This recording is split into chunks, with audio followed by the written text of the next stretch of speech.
Prasetya, STM, selaku Pembina MGI SC ITERA, Bapak Elang Norman Bramudia, Bachelor Engineering, selaku narasumber kita pada malam hari ini, Saudara Fahmi Alamsyah, selaku Presiden MGI SC ITERA, dan kepada hadirin yang berbahagia dalam acara Learn About Mining dengan tema Peran Geologis dalam Eksplorasi Mineral.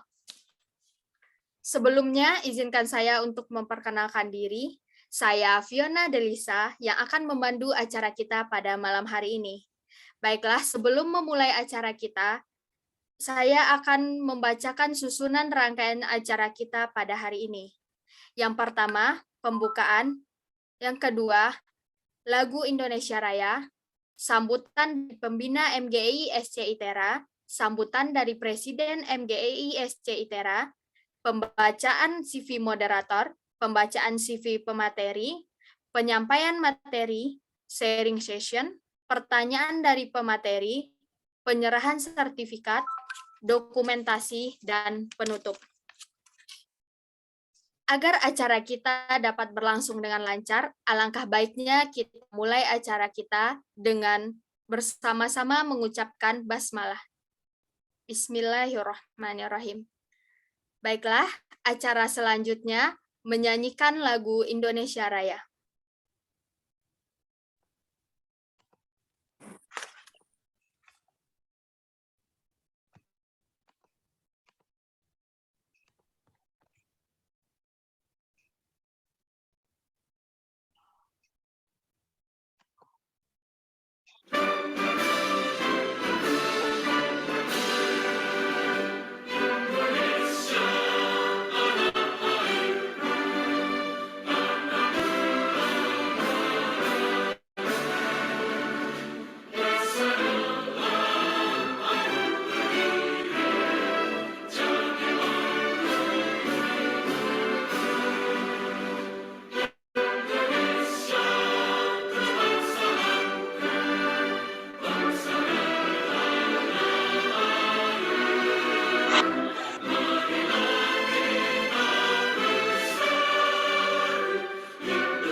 Acara selanjutnya, sambutan dari pembina MGI SC ITERA kepada Bapak Yogi Adi Prasetya, STMSC, dipersilakan. Halo, tes. Suara saya terdengar? Terdengar, Pak. Oh iya, oke. Mohon maaf ya, saya tidak bisa on cam malam ini. Sedang ada acara. Oke ya. Selamat malam untuk mahasiswa Institut Teknologi Sumatera dan seluruh peserta yang hadir malam ini, dan juga selamat malam kepada Mas Elang. Halo Mas, halo, apa kabar Mas? Halo Pak, alhamdulillah baik-baik. Iya, oke. Semoga acara malam ini berjalan dengan lancar ya. Saya tadi lihat profilnya Mas Elang, sepertinya sudah cukup senior untuk di bidang mining ya, sebagai geologis, karena posisinya sudah cukup bagus gitu. Dan Saya harap saya sepertinya untuk materi yang diberikan malam ini sangat cocok ya dari Mas Elang. Dengan harapan saya semoga mahasiswa dapat mengambil ilmu dan pelajaran dari webinar malam ini sehingga ilmu-ilmu tersebut dapat diaplikasikan nanti di perkuliahan atau nanti setelah lulus dari ITERA. Ya. Sekian, sekali lagi semoga acaranya lancar ya malam ini. Mungkin nanti saya tidak bisa menemani sampai selesai gitu ya. Mungkin saya hanya ikut di awal saja ini. Seperti itu, saya kembalikan lagi ke MC ya. Baik, terima kasih kepada Bapak Yogi Adi Prasetya atas sambutannya. Acara selanjutnya sambutan dari Presiden MGI SC ITERA kepada Saudara Fahmi Alamsyah, dipersilakan. Cek, kedengeran nggak suaranya? Kedengaran. Sebelumnya, Assalamualaikum warahmatullahi wabarakatuh. Selamat malam dan selamat datang untuk rekan-rekan semua dalam webinar pertama kami dari ITERA. Sebelumnya, saya ingin mengucapkan terima kasih kepada rekan-rekan semua karena sudah hadir pada webinar kali ini, dan juga saya ingin mengucapkan terima kasih kepada Palang karena sudah ingin menjadi narasumber dari webinar pertama kami, Pak. Terima kasih sebelumnya, Pak. Jadi mungkin kepada rekan-rekan semua ya, mari kita manfaatkan acara ini. Semoga acara webinar pertama ini kita semua bisa diberikan insight mengenai peran seorang geologis dalam eksplorasi mineral. Mungkin cukup sekian dari saya kembalikan ke MC. Terima kasih. Assalamualaikum warahmatullahi wabarakatuh.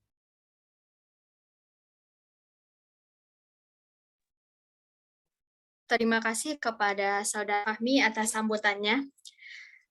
Sebelum kita masuk ke acara inti kita, akan membacakan CV moderator terlebih dahulu.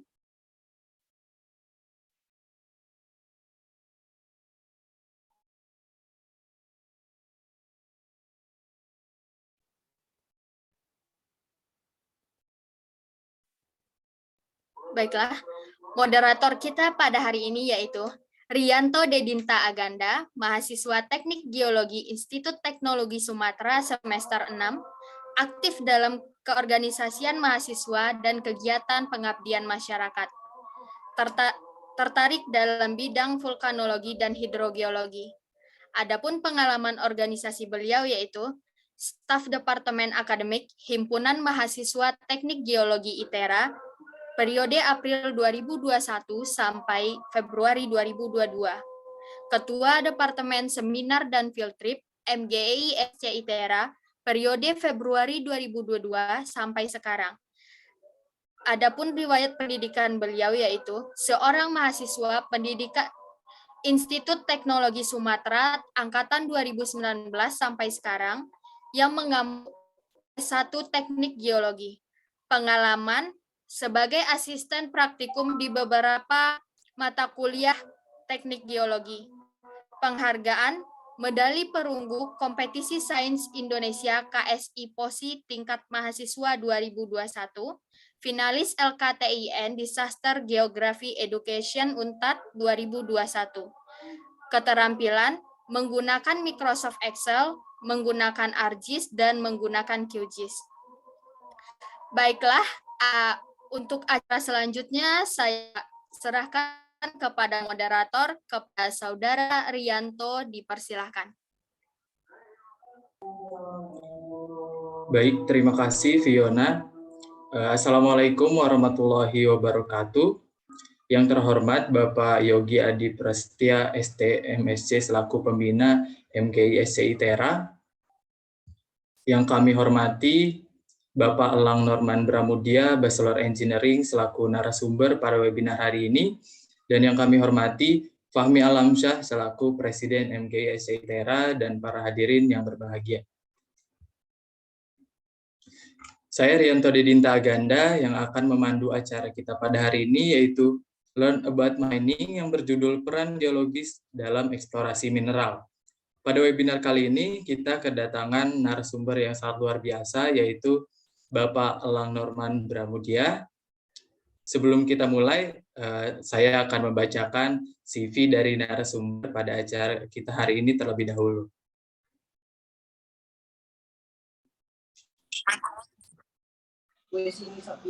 Baiklah, untuk CV dari Bapak Elang Norman Pramudia, beliau mengambil program sarjana di Universitas Padjadjaran Bandung dan mendapatkan gelar Bachelor Engineering.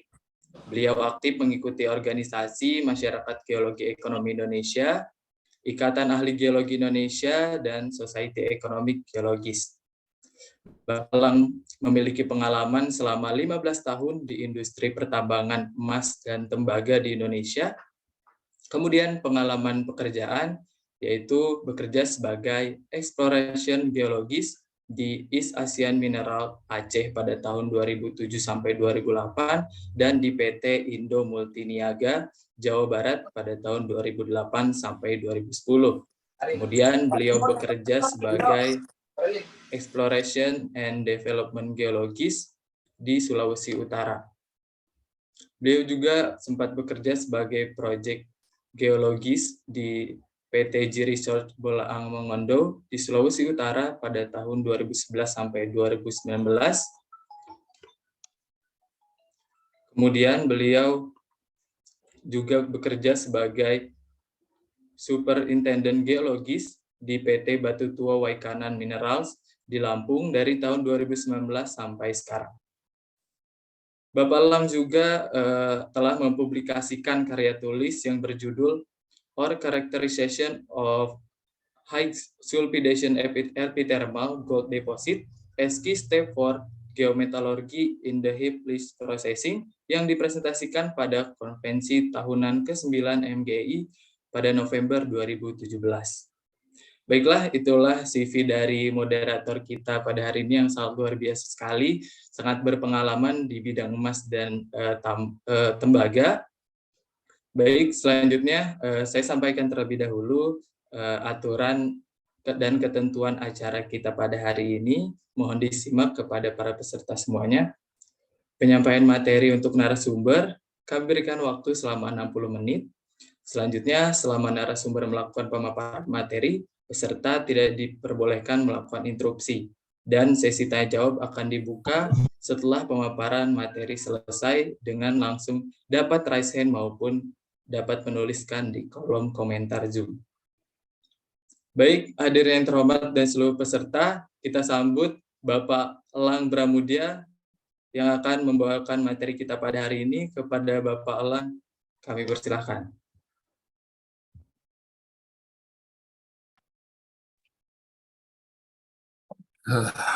Assalamualaikum warahmatullahi wabarakatuh. Selamat malam teman-teman semuanya. Bisa saya share screen ini ya? Saya langsung ya? Iya, bisa Pak. Oke, sebentar. Oke, kelihatan namanya? Iya, terlihat Pak. Oke.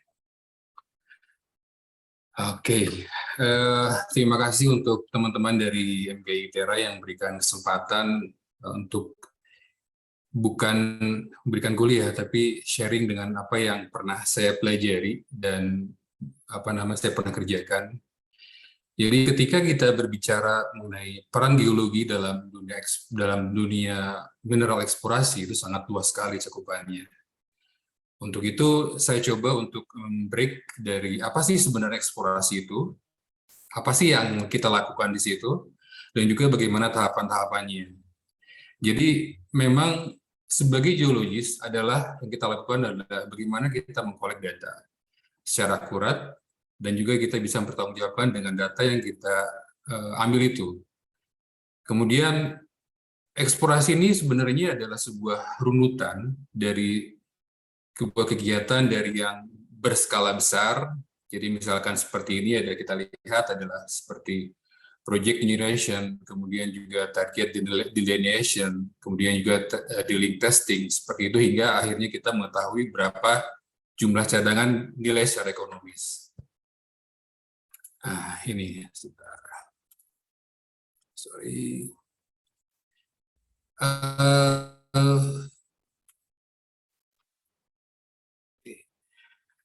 Sebenarnya dari tujuan dari mineral eksplorasi itu sangat simpel sekali, yaitu bagaimana kita cara me-unlock atau membuka sebuah ekonomi mineral deposit yang terkandung dalam tanah. Seperti apa? Di mana kita mendapatkannya? Kemudian bagaimana cara kita mendapatkannya? Seperti ini saya tampilkan di sini adalah seperti puzzle ini. Kita ada beberapa data yang kita coba koleksi, kita coba untuk mengkolaborasi data tersebut hingga menjadi sebuah kesimpulan bahwa misalkan deposit ini mempunyai hasil akhirnya adalah nilai ekonomis yang cukup kita kembangkan menjadi sebuah tambang. Deposit penemuan itu sendiri adalah, kalau kita lihat sini ada 3, yaitu adalah bagaimana kita cara mendeteksi indikator dari mineralisasi rock atau batuan yang termineralisasi, yang batuan yang memiliki perkiraan adalah zona-zona yang secara ekonomi bisa menghasilkan adalah nilai ekonomis. Kemudian adalah discovery of mineral deposit, di mana kita men-testing indikator tersebut dalam sebuah konsep geologi, dalam sebuah model geologi. Kemudian adalah mengkonversi mineral deposit ini menjadi sebuah deposit melewati drilling. Oke. Untuk itu saya coba untuk membuat beberapa tahapan dari mineral eksplorasi ini sendiri. Saya ambil dari oryxgeo.com. Saya pikir karena cukup untuk secara mengkomunikasikan tahapan ini dengan baik, saya ambil dari situ. Kemudian adalah pertama adalah kita exploration strategi, kemudian prospecting, early stage exploration, terus the truth machine, discovery, de-risking. Okay.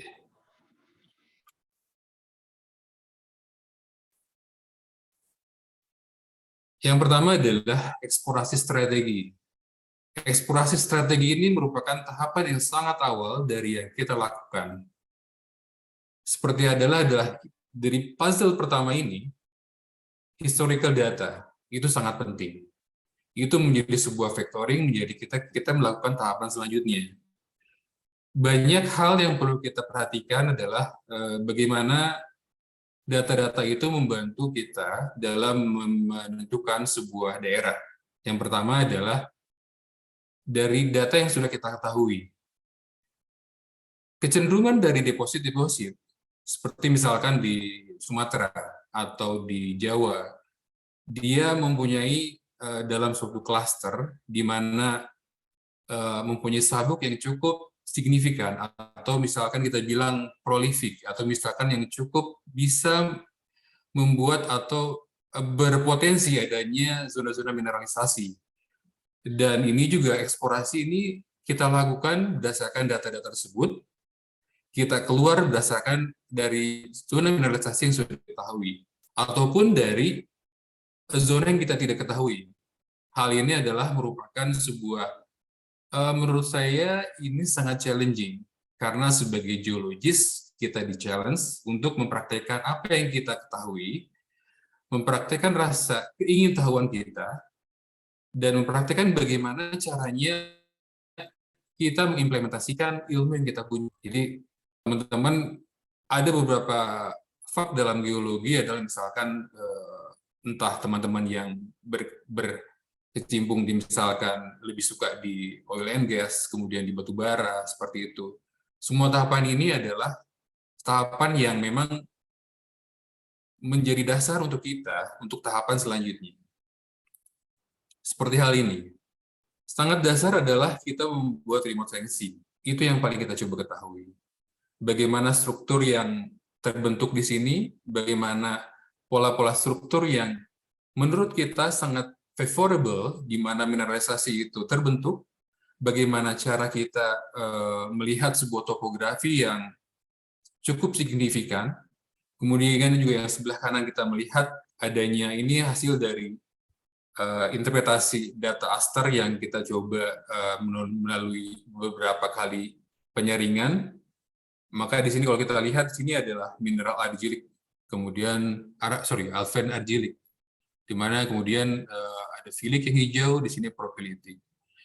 Bila kita mencoba untuk mengetahui di mana sih sebenarnya kita berada, apa sih yang menjadi target kita, hal ini menjadi sebuah keniscayaan bahwa kita harus mengetahui sebagai geologis ini, seperti kita lihat puzzle tadi, kita bagian di mananya nih? Apakah di kepalanya, di badannya, di buntutnya?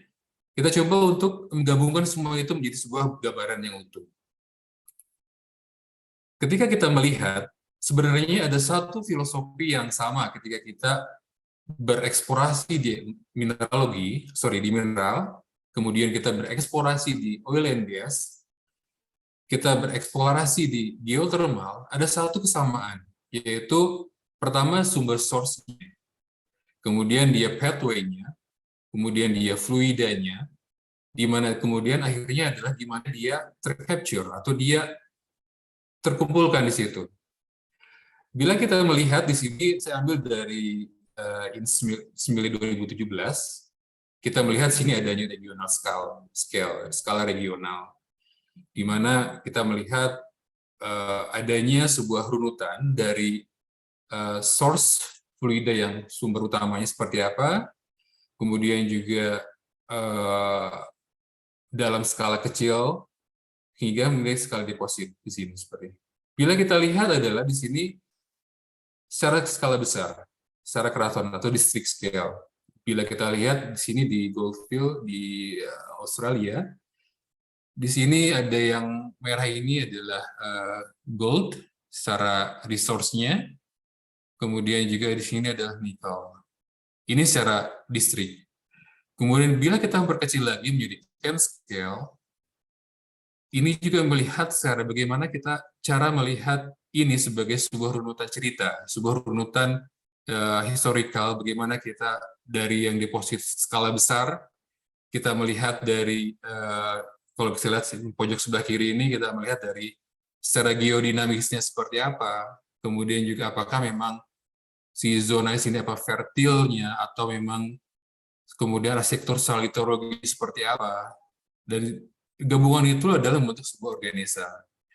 Dan kita bisa melihat di sini adalah deposit scale, kita melihat lebih kecil lagi skalanya, dan ini kita melihat apakah memang di sini tipikal seperti apa, endapan tipe deposit seperti apa. Nah, ternyata kita bisa melihat lebih detail lagi, ini lebih ke vein system. Apa sih vein system itu sebut? Kita coba lihat untuk selanjutnya. Di sini menjelaskan bahwa regional scale targeting adalah sabuk di mana kemungkinan mempunyai atau memiliki kecenderungan sistem mineral, kemudian skala target camp, kita bisa melihat di mana secara deposit ini di lokasi, apakah memang dari target eksplorasi, dari perusahaan eksplorasi maupun pemerintah menginvestasikan untuk lebih lanjut. Jadi kita mencoba untuk lebih detail sebuah dari yang skala regional, kemudian kita hasilnya itu kita perkecil lagi seperti apa, dan kita perkecil lagi dari skala prospek. Jadi ore body atau tubuh biji ini memang sudah terdefinisi secara baik. Different scale, perbedaan skala yang tadi besar itu, kita mempunyai strategi atau pendekatan yang berbeda, karena bila kita melihat dari yang skala besar, kita mencoba untuk menggunakan remote sensing seperti tadi itu, kemudian juga kita setelah itu lebih detail lagi, lebih detail lagi, lebih detail lagi. Bila kita melihat di sini adalah tatanan tektonik kita, di mana ini adalah kita coba untuk di Ekuador. Saya coba untuk tampilkan ada nama satu prospek adalah Fruta del Norte, di mana dia lebih cenderung untuk close sulfidation. Bila kita melihat zona sabuk ini, ada beberapa deposit, seperti misalkan yang untuk persegi 8 ini skarn, kemudian yang hitam maupun setengah itu porfiri. Nah, seperti inilah jalur yang kita coba cari.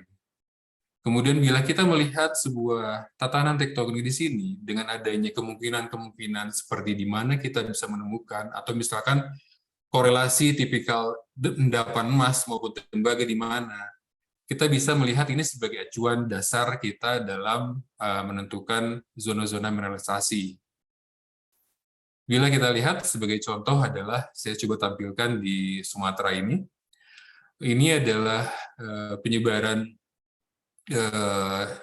sumber daya emas dari utara sampai selatan. Kemudian yang sebelah kanan ini, kanan atas adalah penyebaran busur magmatik. Dan yang ini adalah distribusi yang bawah ada distribusi metal, keterdapatan metal, dan metalogenik province. Jadi kita bisa melihat tadi ini, kita coba untuk mengaplikasikan tatanan dari skala besar, kemudian menjadi skala regional, skala kecil, kita bisa membagikan lagi menjadi skala-skala seperti itu. Data-data yang ada, bila saya tidak salah, dari utara sampai selatan itu pernah dilakukan oleh Badan Geologi, melakukan stream sedimen, melakukan prospek dari utara sampai selatan hingga ditemukannya adanya potensi-potensi dari tipikal-tipikal apa saja yang berada di sini. Nah, dari ini kita coba untuk bermain struktur.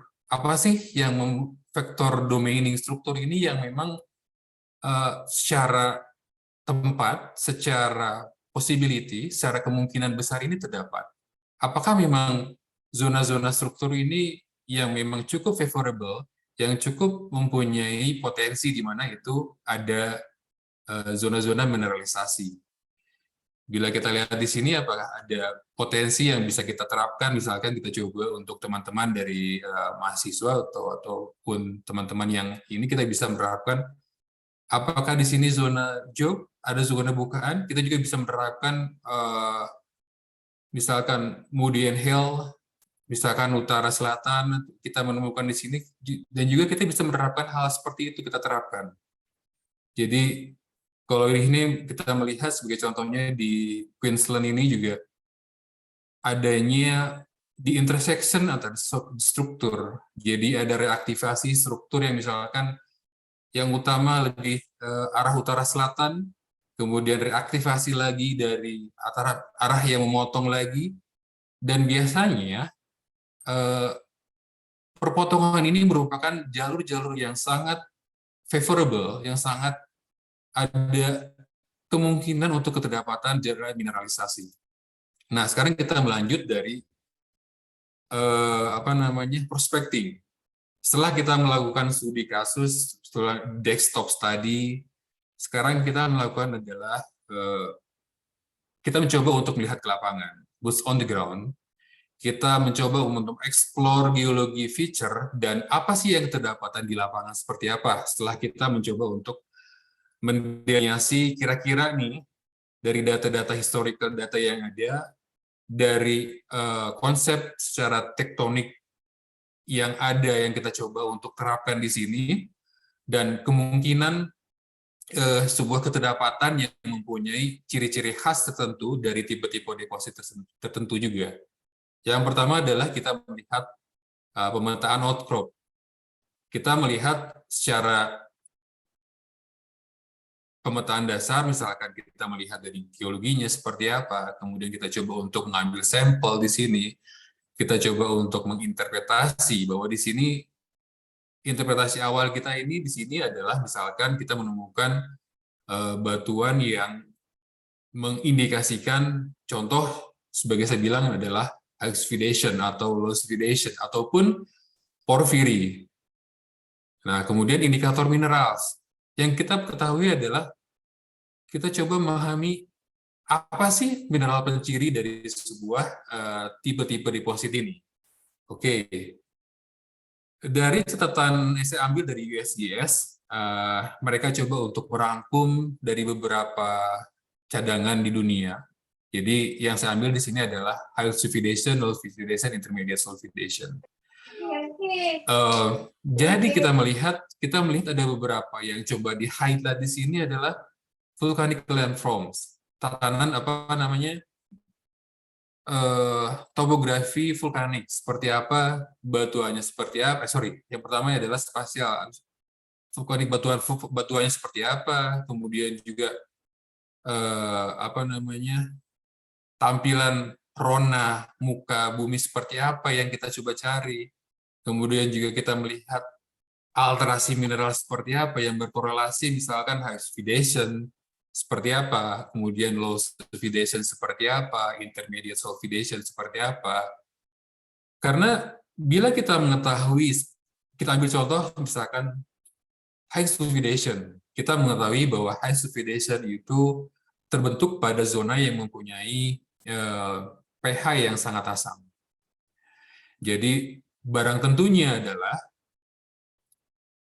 mineral-mineral, alterasi mineral yang terubah karena adanya panas atau karena adanya hidrotermal yang mencoba untuk merubah lapisan, mencoba host rock menjadi sebuah mineral alterasi, misalkan alunite, kemudian pyrophyllite, apakah memang ada residual Fagires quartz-nya seperti apa, kemudian ketika di low sulfidation, apa saja yang kita temukan, kemudian juga di intermediate sulfidation, apa saja yang kita temukan. Ketika itu kita melihat lagi seperti apa sih silika atau misalkan gang mineral atau tekstur yang coba kita dengan kasat mata kita bisa membuat, oh ini biasanya terbentuk di zona high sulfidation seperti ini. Gitu. Kemudian juga, oh ini biasanya kita menemukan di zona-zona yang memang di low sulfidation, misalkan dengan adanya perubahan tekstur-tekstur kuarsa seperti apa, kemudian juga intermediate sulfidation. Kemudian adalah gang mineralnya, kita coba seperti apa. Emasnya seperti apa, karena ada beberapa emas pun tidak hanya berdiri sendiri, tapi dia berasosiasi dengan unsur yang lain. Kemudian sulfate abundance-nya seperti apa, apakah memang cukup banyak, misalkan kalau menurut pengalaman saya ketika kita berpijak di high sulfidation itu cukup sangat melimpah ruah untuk sulfidanya. Kita lihat juga untuk low sulfidation dari antara lebih kecil hingga 1 hingga 2%. Kalau misalkan intermediate sulfidation 5-20%. Dan yang paling menarik adalah ketika mencoba untuk memetakan sulfida mineral ini. Misalkan karena bila kita melihat mineral sulfida ini terbentuk pada zona-zona tertentu. Misalkan ada namanya ketika di high sulfidation seperti apa, kemudian juga di low sulfidation seperti apa, spesies sulfidanya di intermediate sulfidation seperti apa, itu yang kita coba penuhi. Kita coba untuk mengerti seperti apa sih, di mana kita bermainnya, di mana kita untuk bagaimana kita coba untuk menerapkan kepingan-kepingan dari puzzle itu menjadi sebuah gambaran utuh di mana kita bekerja. Kemudian juga tipenya seperti apa depositnya. Seperti misalkan high sulfidation, sangat sering kita menemukan residual fagisilika di mana batuan asalnya itu dia reach out, kemudian menimbulkan adanya tekstur fagi quartz karena saking asamnya, pH-nya sangat tinggi. Kemudian juga di sulfidation seperti apa, kemudian di intermediate sulfidation seperti apa. Bisa kita lihat juga paleosurface indicator seperti apa sih penampakannya, apa sih manifestasinya. Jadi kadang-kadang ketika kita melakukan eksplorasi, satu hal yang kita cari adalah manifestasi. Karena bisa jadi kita tidak melihat sulfidasi secara cukup telanjang di permukaan, tapi kita bisa melihat manifestasi yang memang cukup mengindikasikan bahwa di subsurface-nya mempunyai peluang atau potensi terhadap pembentukan zona-zona mineralisasi. Jadi kita misalkan sulfida mineral nih, contohnya enargite, kemudian luzonite, ophlite, Jadi ada sebuah urutan, jadi misalkan dari yang memang rendah, kemudian kalau kita bisa bilang adanya hidden quiz itu menyebutkan adanya sulfur fugacity, kemudian jika dengan dia membandingkan antara sulfur fugacity dan oksidasi fugacity, di mana ketika menemukan period seperti apa atau energi seperti apa, itu berkorelasi dengan di mana keterdapatan itu atau di mana deposit itu berada. Seperti halnya di sini, kita ini adalah low sulfidation yang sebelah kiri ini. Kita bisa melihat adanya tekstur-tekstur tertentu. Misalkan yang atasnya ini chalcedony, kemudian juga turun ke bawah dia crustiform coliform, di bawahnya kristalin superzone. Nah, ini berasosiasi dengan adanya, kalau sebelah kiri ini kita melihat adalah yang garis lurus ini berpotensi kedapatan unsurnya sangat tinggi. Misalkan dari ini kita lihat emas di sini, aurum, di zona crustiform dan coliform. Nah, ketika di sini di boiling level zone, apa sih yang kita temukan di sini? Nah, kristalin atau misalkan quartz ini kita coba pahami. Kemudian base metalnya semakin panas, temperaturnya semakin tinggi, dia semakin tembus base metal. Nah, hal seperti ini misalkan di atas merkuri, stibna, atau misalnya arsenik, kita mencoba untuk memahami pada zona-zona seperti apa unsur-unsur ini terdapat. Nah, kalau di sini kita bisa melihat sebelah kanan ini lebih ke high sulfidation. Kita bisa melihat adanya regresi, semakin keluar semakin temperaturnya semakin rendah.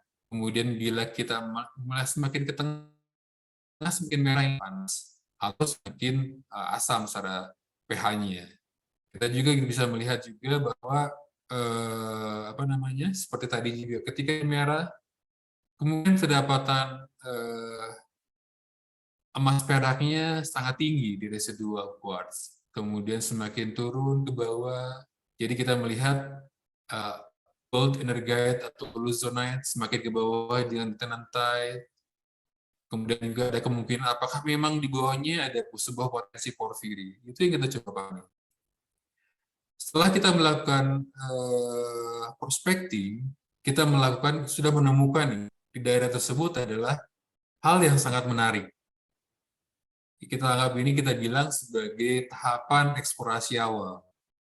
Yang pertama, dan ini kalau kita bisa melihat di sebelah kanan ini adalah puzzle yang ketiga, di mana kita bisa historical dan sebagai vectoring, dan juga kita bisa mengumpulkan data informasi baru dan meningkatkan tingkat keyakinan kita, ibarat tingkat kepedean kita dari sebuah proyek tersebut. Apa sih yang kita lakukan nih? Yang pertama adalah kita coba untuk mereview existing data, kemudian juga historical data, dari data-data yang kita lakukan tadi sebelumnya, prospecting tadi, kemudian kita melakukan survei geofisika, di mana kita coba untuk melakukan kadar magnetik, kemudian elektromagnetik, di mana kita coba untuk membuat sebuah deliniasi secara anomalis yang secara geofisik ini pendekatan geofisik ini cukup mendekati. Kemudian kita lanjutkan dengan adalah ground truthing. Seperti apa lakukan, karena ini sangat penting sekali. Pemetaan, sampling, itu sangat penting sekali. Dengan kita melakukan pemetaan, dengan kita melakukan sampling, kita mengetahui seberapa luas, seberapa apa yang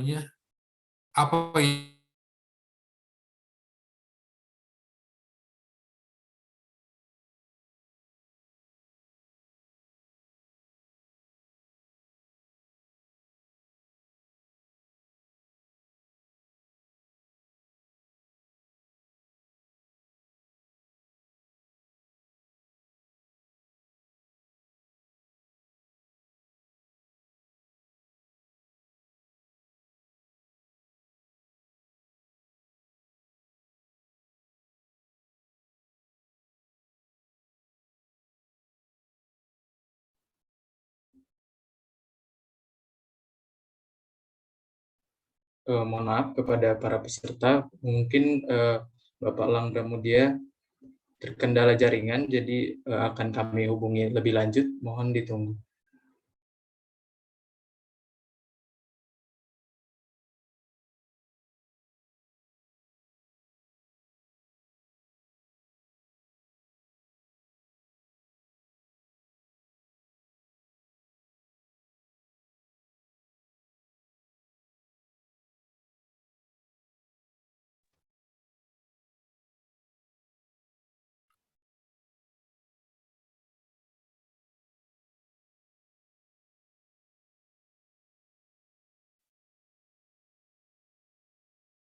Halo? Iya, masuk Pak. Oh, tadi terputus ya? Iya Pak, sempat terputus. Oke, kita lanjut berarti. Oke, sebentar.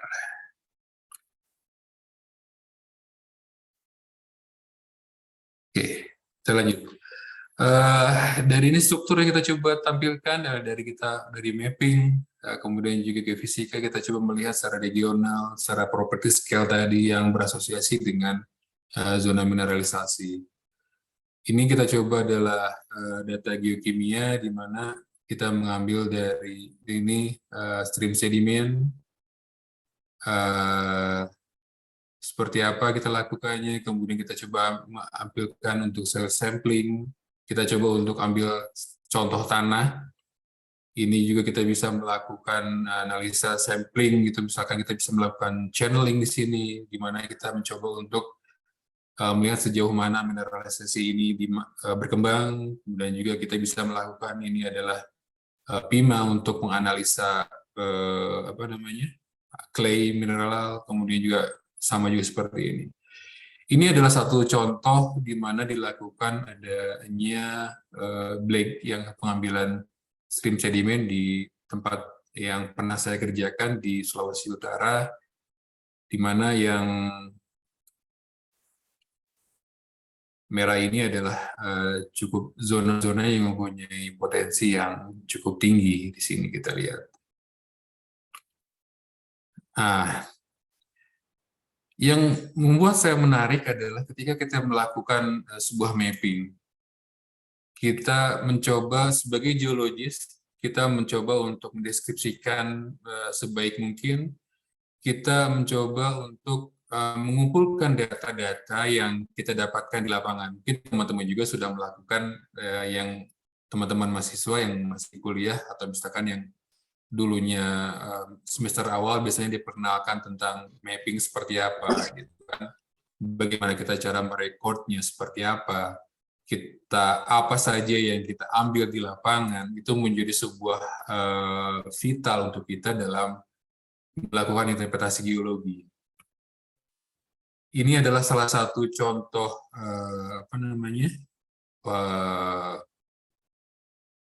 kalau ini dari Diles ini dia melakukan pemetaan ibaratnya anaconda mapping. Kenapa dibilang anaconda? Karena dia lebih mengikuti jalur di sini. Apa sih yang kita temukan di sini? Dari data-data yang tadi di lapangan, dari data-data yang kita temukan, mineral apa, alterasinya seperti apa, strukturnya seperti apa, apakah memang dari oksidasinya seperti apa, kita coba rekod di sini. Bila kita melihat di sini, ini kalau kita bilang ini di sini air site, di sini rock site. Di mana rock site ini kita menggambarkan litologinya seperti apa. Kemudian juga yang ini itu untuk karena ada kita melihat sekali seperti misalkan fault-nya kita coba, kontak antar batuan seperti apa kita temukan, terus juga perubahan-perubahan alterasinya coba kita ukur, dan juga misalkan kita menemukan zona yang stockwalk atau misalkan vein yang cukup banyak, kita bisa mengukur arah vein-nya, kemudian kita mengukur intensitas, density vein-nya, kerapatan vein-nya kita ukur. Itu sangat membantu sekali dalam kita untuk menginterpretasi. Dari planar view atau surface mapping, kita mengetahui seberapa jauh mineralisasinya, apa yang kita lakukan selanjutnya, dan bisa dalam satu misalkan mapping ini juga kita melakukan sampling, channel sampling. Kita bisa juga melakukan ambil data-data di sini, kita misalkan melakukan XRF, mulai unsur-unsur seperti apa. Kemudian juga kita bisa mengambilkan data seperti apa. Sedikit cerita ketika saya melakukan tadi, maaf koreksi tadi untuk apa namanya dari moderator yang bilang itu Indo Multiniaga di Jawa Barat, saya koreksi sedikit, di Jawa Timur itu di yang sekarang sudah tambang di Tujuh Bukit. Saya sedikit cerita. Jadi ketika dulu kita melakukan soil sampling dari yang memang dari soil sampling yang awal sekali, kemudian kita mencoba untuk melakukan grid. Dulu tuh kita melakukan soil sampling per 25 dengan garis line kita break per northing per 25 juga. Kemudian kita melakukan juga grid mapping. Dari soil sampling itu kita coba menganalisa apa namanya clay-nya menggunakan ASD. Kemudian juga kita melakukan adanya mengukur kadar magnetiknya seperti apa, sehingga ditemukanlah beberapa deposit-deposit yang sekarang sudah ditambang oleh Merdeka di sana. Jadi cukup sangat menarik sekali ketika kita mencoba untuk apa namanya, ketika kita bekerja dari yang awal hingga yang ternyata sekarang alhamdulillahnya sudah ditambang di sana. Oke. Nah, dari hasil mapping tadi itu, ini adalah soil sampling. Ini adalah dibakan juga. Kita melihat di mana sih yang pertama ini intermediate argillic. Atau misalkan nih yang orange ini, alunnya tadi ini, silika fagi, silika masif. Hal-hal seperti ini kita coba untuk capture dari mapping tadi itu.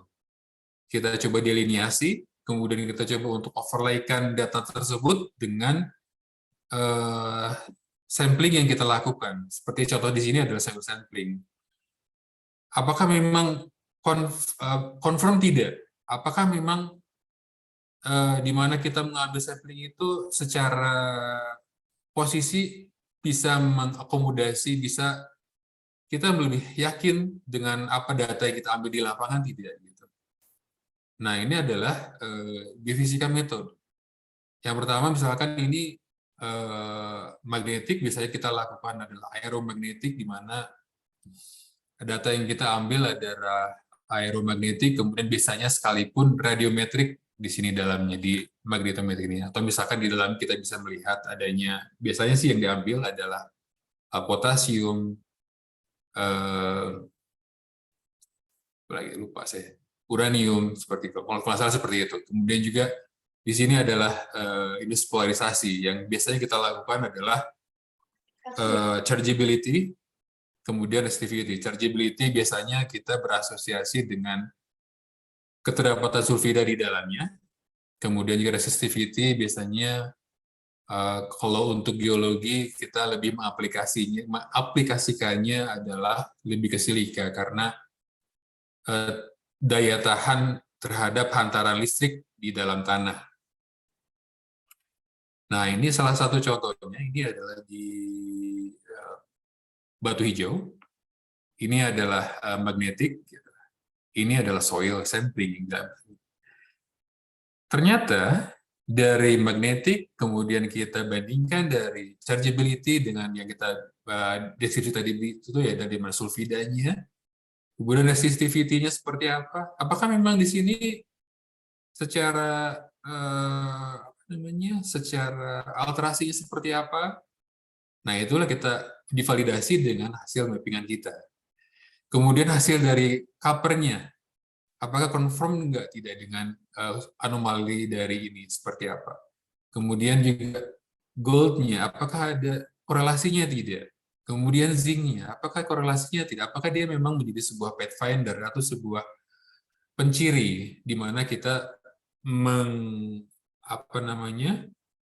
sebagai pathfinder, sebagai ciri khas atau adanya keterdapatan zona-zona mineralisasi. Nah, kita remote sensing. Perkembangan teknologi yang ada sekarang ini sangat membantu. Seperti halnya di sini kita melihat dari misalkan penyaringan data-data band-band yang ada dari Aster ini kita bisa mendapatkan adanya misalkan yang merah di sini alunite, kemudian juga yang merah ini alunite pyrophyllae, di mana zona-zona yang memang cukup signifikan atau yang berkorelasi dengan mineralisasi, dan atau zona-zona mana yang secara alterasi merupakan regresi atau perubahan dari yang temperaturnya tinggi atau menjadi ke arah temperaturnya lebih rendah, seperti apa. Dengan advance teknologi ini sangat membantu kita melakukan sebuah eksplorasi yang lebih mendetil lagi. Nah, untuk yang menyukai struktur, kita bisa melihat adanya men-challenge kita. Kalau buat saya pribadi sih, ketika kita melakukan analisa struktur ini men-challenge untuk tidak hanya kuantitatif, tapi juga kualitatif data kita coba. Dan juga melihat data secara dari skala kecil, misalkan T-section, misalkan karena mungkin kalau ada teman-teman yang penasaran, struktur coba untuk bikin saya tertis, kita melihat seperti apa, apakah memang ada sebuah lineasi atau keteraturan mineral yang mempunyai arah tertentu yang secara struktur memang mendukung di situ seperti apa dan secara mikroskopis. Kemudian kita melihat juga hand sample di sini kalau ini sih adalah coring, pengeboran coring. Jadi hasil dari pengeboran kita melihat menggunakan di sini adalah kompas atau core protractor. Jadi kita melihat core orientasi, kita mencoba untuk mendeskripsikan atau pola-pola struktur di sini itu berarah kemana, berorientasi kemana. Kemudian juga dari outcrop, karena kita bisa melihat di sini adalah kompas, palu, kemudian mapping, kita di sini mapping juga. Kemudian dari skala deposit kita masukkan dari resource geologinya seperti apa, melakukan sebuah 3 dimensi seperti apa. Dan skala regional ini kita melihat mereka struktur, jadi ada regional mapping atau bisa remote sensing, kita melihat dari DTM, dari perubahan-perubahan topografi seperti apa. Yang cukup advance teknologi yang pernah dilakukan saya bersama teman-teman saya adalah melakukan pemetaan dengan drone waktu itu. Jadi melakukan pemetaan untuk sebuah daerah yang secara produksi sudah terbuka, kemudian kita melakukan pemetaan drone, kemudian juga bisa melihat mencoba untuk memproyeksikan ke dalam bentuk 3 dimensi seperti apa, apakah memang secara validasi seperti apa. Jadi teknologi sekarang ini sangat membantu untuk interpretasi geologi baik lebih secara akurat. Nah, ketika kita melihat banyak lakukan adalah dari yang kita ambil dari Jun Kawan ini papernya, dia melakukan studi dari regional, kemudian bergerak ke arah deposit, outcrop, hand sample, kemudian thin section. Apakah studi ini sangat karena ketika di lapangan geologi ini banyak sekali unsur-unsur kejutan yang menurut saya itu sangat challenging gitu. Jadi salah satu kita men-assess atau salah satu cara kita untuk mengetahui mengurangi kadar keterjutannya ini, kadar kejutan ini adalah kita mencoba untuk memahami geologi yang dimana menjadi interest kita. Setelah kita melakukan mapping, setelah kita melakukan sampling, setelah kita menemukan bahwa pada zona ini pada prospek ini kita menentukan adanya secara mapping, oh ini cukup potensi nih. Nah, kita untuk melakukan di sini adalah puzzle yang keempat, drilling. Kita mengetes model yang kita buat, kita coba mengetes tentang model geologi yang kita coba bentuk.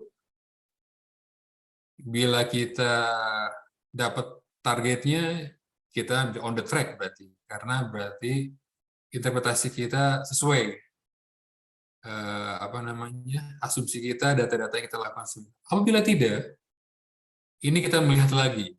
Ibaratnya kita kontemplasi, ibaratnya kita mundur ke belakang nih. Apa sih yang kita lakukan? Apa sih yang kita coba untuk menginterpretasi data-data apa yang kurang? Kemudian sebelah mana yang menjadi kesalahan, bukan kesalahan, maksudnya data-data yang kurang sehingga kita tidak membuat sebuah interpretasi yang cukup akurat. Nah, ini contohnya ordering. Beberapa hasil yang tadi kita lihat sini untuk adanya reversible, ya lebih hasil seperti dan ini pun sangat sekali dalam bukan interpretasi. Nah, ketika hasilnya sudah keluar, kita melakukan logging. Apa sih logging ini? Gitu kan? Kita melihat di sini grafik log di mana adalah litologinya.